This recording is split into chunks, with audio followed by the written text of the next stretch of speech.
What's up, Ragin Nation? How's it going? This is Alex here, and you're watching Ragin Nation Show. This is just a web series where we're talking about all things that matter to me in the world of upcoming films. In this episode, let's talk about some upcoming films that got jump-started into pre-production because of the success of Jurassic World. Now, I'm not just talking about Jurassic World sequels, I'm talking about other films from other studios.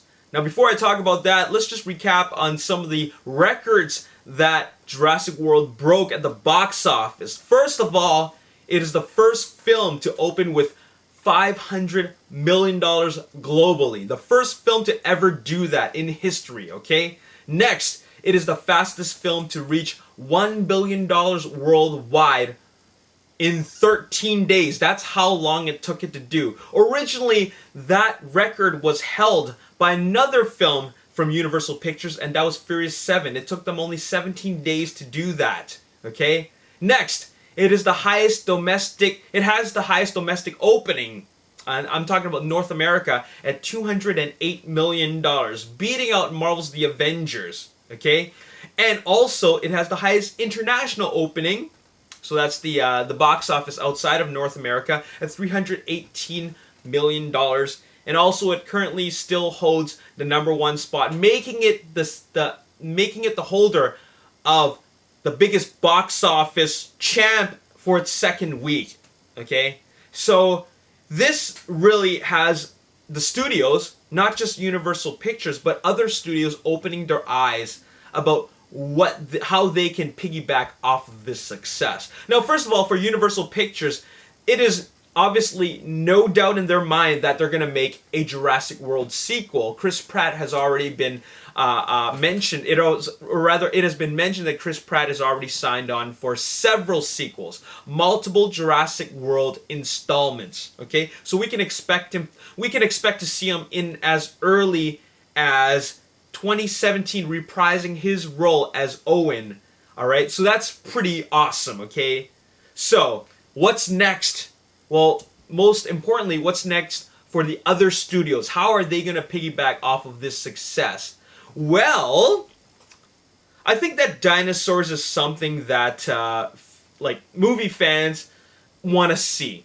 Obviously, waiting for a very long time since the last Jurassic Park installment, that is not Jurassic World, we're talking about Jurassic Park 3, that's a long time. 14 years is a very long time since we got to see dinosaurs on the big screen in live action again. I mean, we did see Dinobots in Transformers Age of Extinction last year. That was the highlight of the movie, and also it was the one thing that fans were waiting for the most, and that is to see Dinobots, but they were kind of let down by the fact of Dinobot screen time.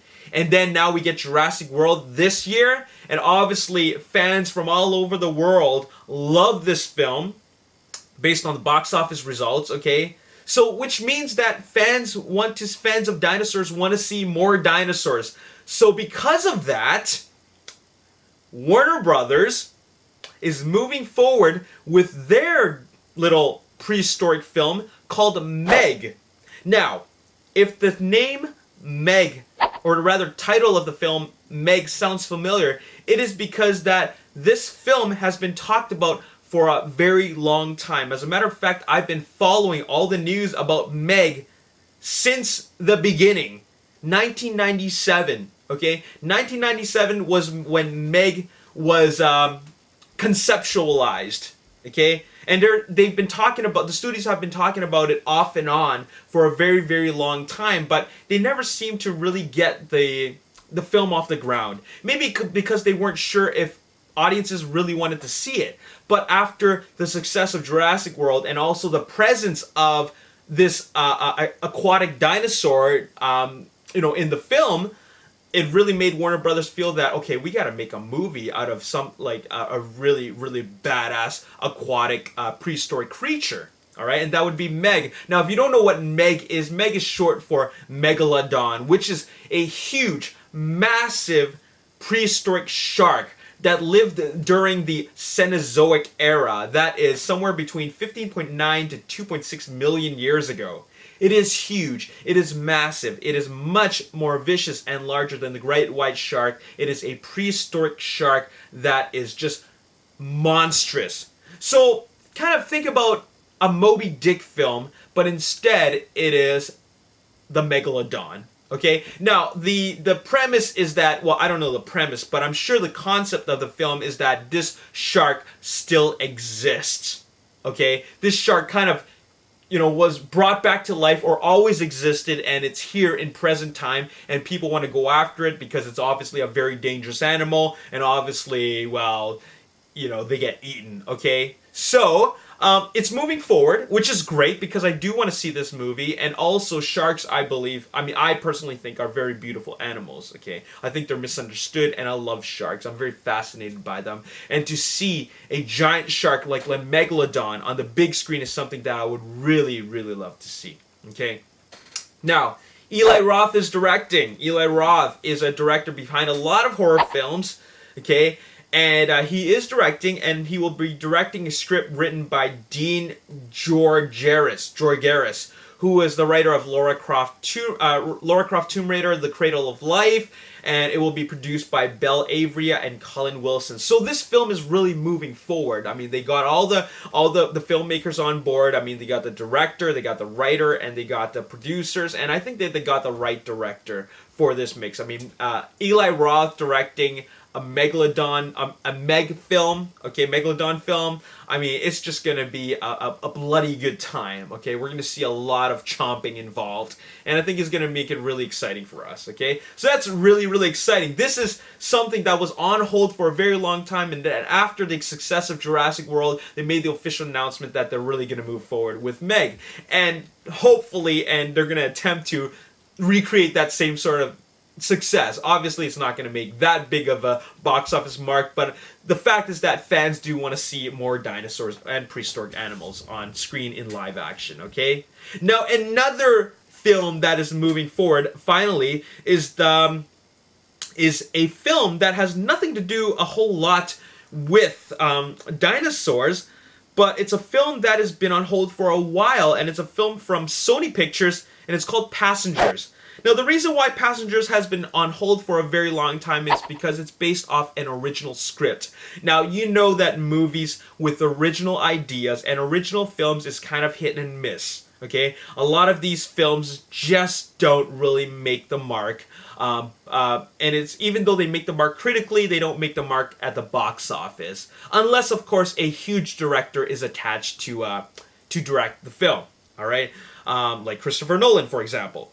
But if you're not Christopher Nolan, then you need star power to move your film forward. Okay? Now, there's a film called Passengers. It's a science fiction film based off an original concept from Sony Pictures, and it's about a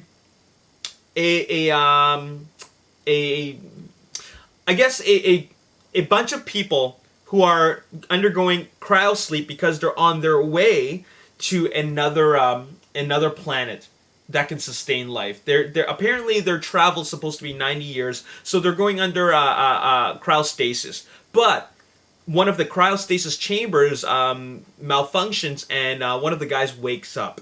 Okay, he wakes up, and then he's by himself. All right, so he decides to explore the spaceship, and he decides he's feeling kind of lonely, so he decides to wake up a female member of the traveling party. Okay.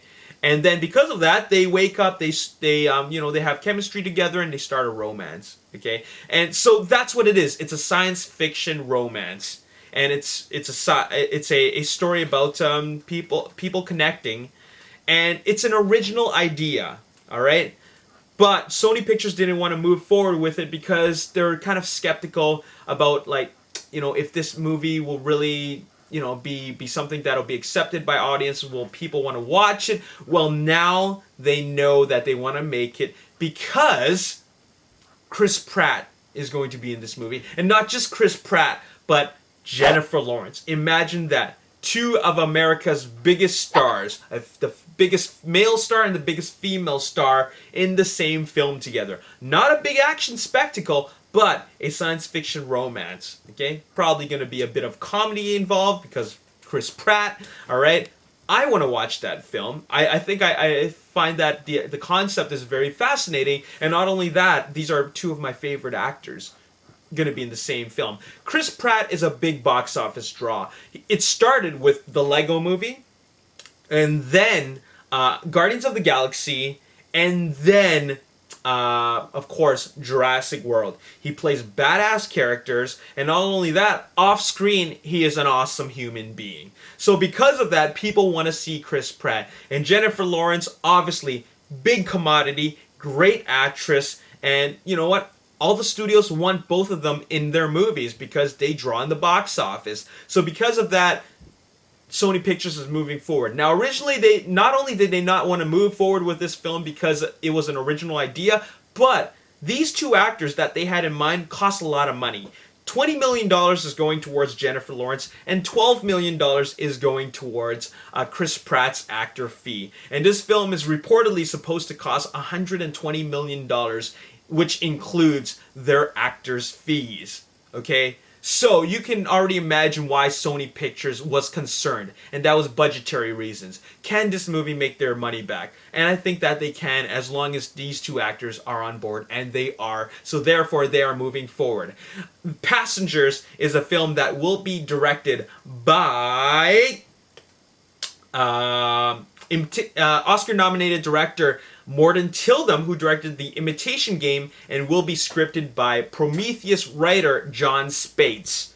No word on when Meg and Passengers will come out, but I'm pretty sure that they're here to ride the success, so we can expect possibly to see it within the next 2 to 3 years. Okay? So there you have it. That's all I got to say in this video. Obviously, we're getting a Meg film. We're getting a Passengers film, which is, of course, starring Chris Pratt, who was successful in Jurassic World. And, of course, we are getting Jurassic World sequels because of the success of Jurassic World. All right? What do you guys think about any of that? Let me know in the comment section below. I'm excited to see both films, and of course, I will be telling you more about upcoming films in the future episodes. And as always, if you enjoyed this video and you want to see more, hit the like button, subscribe to the YouTube channel, like me on Facebook, The Ragin Nation. Also follow me on Twitter at Ragin Nation. My name's Alex. Thanks for watching. I'll see you next time. Peace. He has control over the velociraptors, or he tames them, or he just knows how to communicate with them, which makes him a badass. Okay? So his character